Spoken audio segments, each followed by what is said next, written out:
Cristiano Ronaldo au Real Madrid, Neymar au Barça ou encore José au PSG, beaucoup de transferts ont marqué l'histoire du football, mais certains on ne s'en rappelle plus du tout.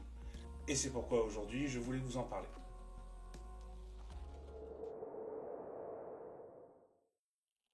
Iago Aspas a joué à Liverpool, effectivement. Mais c'était pas la même réussite que Fernando Torres, on va pas se mentir. Iago Aspas a joué seulement 14 matchs, il est arrivé en 2013 et il aura marqué qu'un seul but, en Cup, contre Oldham. Un an après, il est prêté à Séville. Il sera recruté l'année d'après par le club andalou. Et il rentrera un an après au Celta Vigo, et là on sait la légende qu'est devenue Iago Aspas. Fabinho au Real. Eh oui. Bon, vous l'avez deviné, hein, vous avez vu la miniature, mais bon. Fabinho tout d'abord, il signe à 19 ans à Rio Ave en 2012. Et tout de suite après cette signature, il est prêté à la Castilla. Donc il arrive en tant qu'arrière droit, parce que je rappelle que Fabinho est à la base arrière droit. C'est vrai que quand on le voit maintenant, c'est vraiment surprenant de se dire que son poste de formation est arrière droit. Merci Jardim de nous avoir fait penser à le mettre milieu. Et il jouera un seul match avec le Real Madrid contre Malaga en tant qu'arrière droit. Et après, il sera prêté à Monaco et on connaît ses success stories derrière.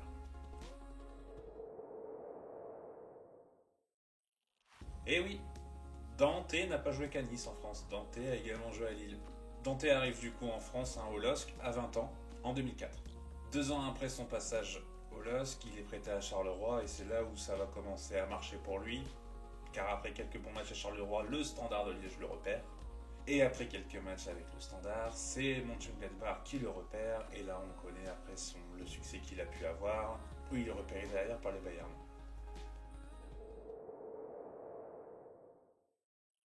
Alors les suiveurs de la Serie A et les gens qui suivent le football portugais le savaient peut-être, mais Bruno Fernandes a joué à Udinese.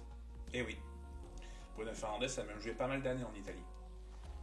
Il était à Novara jeune, il arrive à Udinese à l'âge de 19 ans, et à 19 ans, il fait quand même 95 matchs avec Udinese pour 11 buts et 13 passes décisives.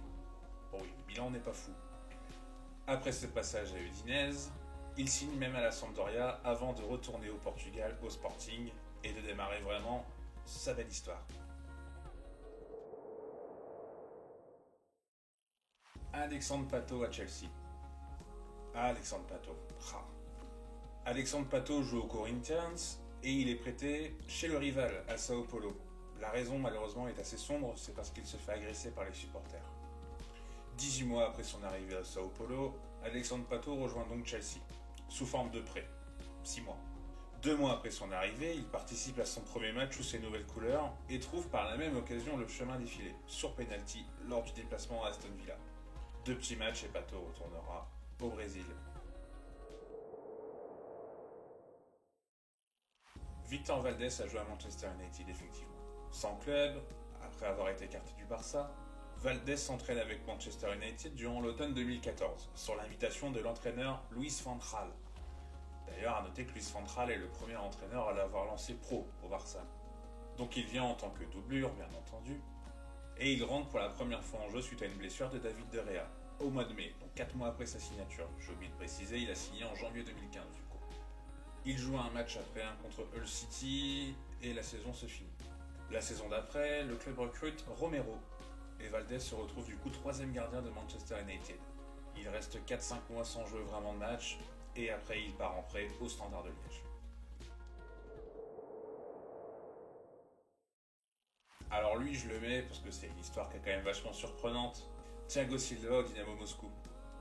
Bon, il n'a pas vraiment joué, mais je voulais quand même en parler parce que personne ne se souvient, je pense, que Thiago Silva devait jouer en Russie.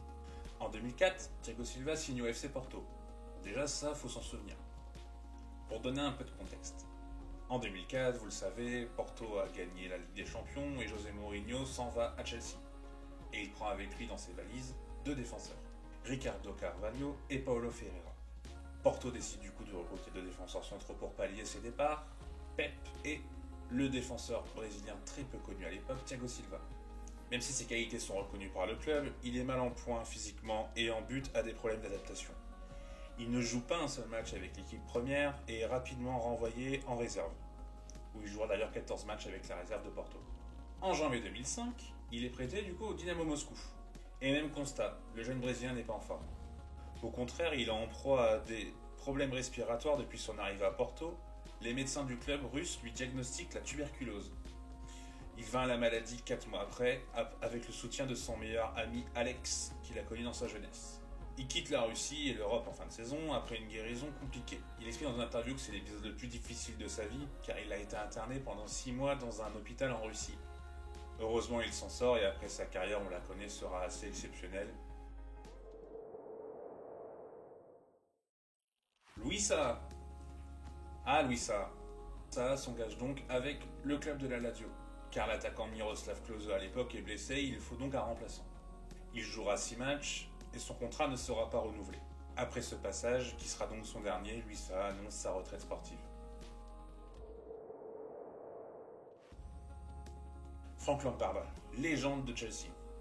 Et pourtant, il a joué avec Manchester City.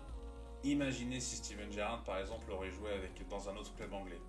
Donc Frank Lampard est en fin de contrat en juin 2014 et il rejoint New York City. L'annonce est effectuée au moyen d'une conférence de presse tenue à Brooklyn. Lampard est ainsi la 4e recrue du club. Et dans les recrues, il y a tout de même David Villa et Andrea Pirlo. Pas mal. Peu de temps après, Lampard est annoncé en prêt à Manchester City. Il joue quelques matchs, marque quelques buts, marque même son 175e but en première ligue où du coup il égale Thierry Henry. Pas mal. Et le 31 décembre, une information sort. Un article de la BBC dévoile que Lampard a signé en réalité uniquement un engagement avec le NYCFC et qu'il est sous contrat avec Manchester City. La nouvelle est forcément mal prise et le club est accusé d'être malhonnête en utilisant Lampard à des fins de promotion. Ce qui n'est pas forcément faux. Le 9 janvier, Manchester City admet que Lampard n'a jamais signé un contrat de 2 ans avec New York City, mais signe en réalité une promesse de jouer pour le club. Le même jour, Lampard confie son envie de rejoindre le club américain à la fin de la saison en déclarant « Lorsque j'ai été laissé libre par Chelsea, la saison passée, j'ai signé un engagement de 2 ans afin de jouer pour New York City dès le 1er janvier 2015. J'ai ensuite eu l'opportunité de m'entraîner et de faire partie de Manchester City afin de rester en bonne forme pour rejoindre New York. Cette période a depuis été prolongée par Manchester City, mais je jouerai pour le New York City à la fin de cette saison 2015 de Première Ligue. Les supporters de New York City sont donc rassurés, ils verront bien Frank Lampard jouer dans leur club.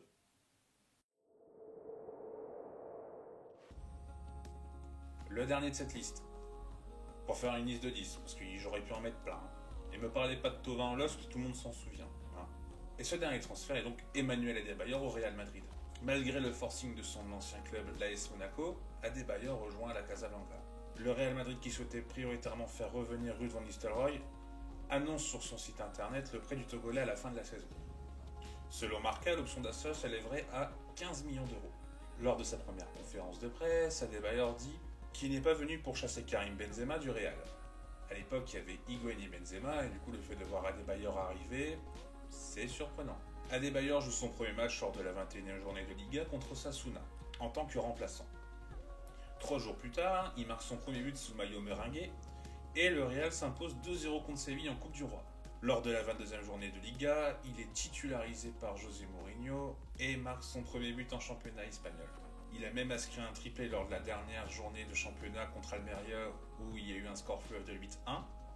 Adebayor marque au total, sur 22 matchs, 8 buts, ce qui est loin d'être honorable pour une personne qui est censée être numéro 3 du club.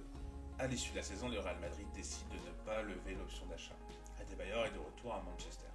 J'espère que cette vidéo vous aura plu, j'ai vraiment pris beaucoup de plaisir à faire cette vidéo, c'était assez sympa de pouvoir parler de transferts dont personne ne se souvient. Je sais que je vous embête avec ça, mais si ça vous a plu, n'hésitez pas de vous mettre un petit like. N'hésitez pas également à vous abonner pour suivre les prochaines vidéos, ça apporterait vraiment beaucoup pour le développement de cette chaîne. Ça me prend pas mal de temps de faire les vidéos, sachant que je travaille à côté, donc j'essaie de faire beaucoup de qualité et ça prend vraiment pas mal de temps. Donc si je peux avoir des retours positifs, ce serait vraiment génial de votre part. N'hésitez pas à me dire en commentaire quel transfert aurait pu rentrer dans cette vidéo. Jordan, que je salue, avait parlé de Néné à West Ham. J'ai failli le mettre dans cette vidéo, mais ça aurait été un peu trop long. On aurait également pu penser à Nico Gaëtan au LOSC.